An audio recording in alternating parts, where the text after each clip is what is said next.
senso. Intanto partiamo dalla Lega, che è il partito, diciamo così, che qui in Veneto fino ad oggi, sottolineo, l'ha fatta da padrone. Ha fatto una scelta molto conservativa, nel senso che di fronte ai pochi posti a disposizione sappiamo che da questa legislatura entra in vigore il taglio dei parlamentari, voluto dal Movimento 5 Stelle, ma poi alla fine votato da tutti i partiti, che adesso si sono trovati a dover gestire questo guaio dei pochi posti in lista. La Lega, dicevo, fa una scelta molto conservativa, ha ricandidato tutti gli uscenti fondamentalmente. I nomi nuovi sono pochissimi, di fatto l'unico nome nuovo con qualche chance di farcela è l'europarlamentare Mara Bizzotto, che tutti conosciamo per essere sulla cresta dell'onda ormai da tanti anni in diversi ruoli, è stata anche consigliere regionale,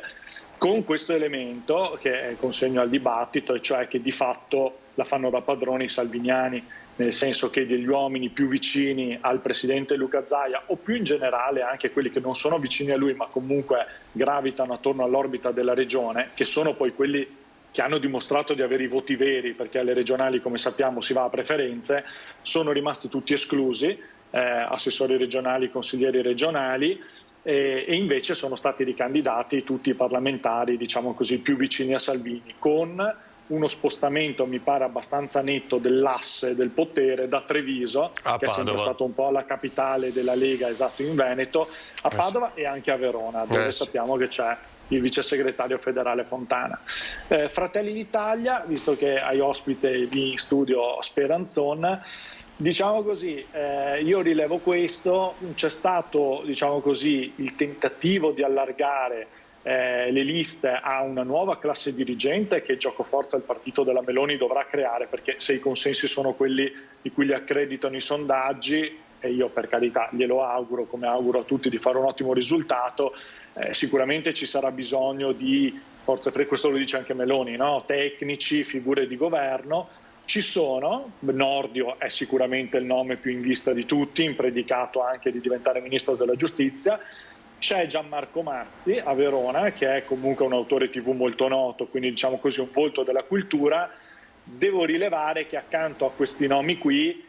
ce ne sono però anche tanti altri che appartengono, diciamo così, alla storia della destra in Veneto da una vita, e non solo della destra, perché voglio dire, è candidata in Veneto Isabella Rauti, che diciamo così figlia di cotanto padre, e che diciamo così magari forse ecco, non è proprio un volto della destra nuova di cui ogni tanto si sente parlare da parte di Meloni. Queste diciamo e l'ultimo, scusa, chiudo con Forza Italia, perché poi del PD e del Terzo Polo si è molto parlato già nei giorni scorsi, avevano le liste già pronte, quindi diciamo oggi... Non c'è Elena Donazzan, giusto? Non c'è Elena Donazzan, questo si sapeva, che il gruppo della destra sociale capitanato dall'assessore regionale, diciamo così, è un po' inviso nelle stanze romane. C'è Silvio Giovine, che è il suo braccio destro, attuale assessore a Vicenza,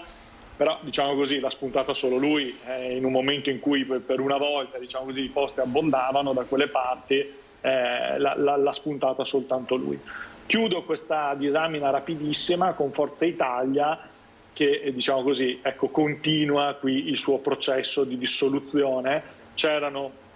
fondamentalmente due posti sicuri, sono andati una alla Bernini, alla capogruppo al Senato uscente, che è qui candidata. L'hanno addirittura dovuto cedere a Brugnaro, che come sappiamo ha candidato il suo braccio destro a Umane e alla Reyer, che è la Semenzato. Questa operazione qua ha costretto a trasvolare in Basilicata la Presidente del Senato Casellati.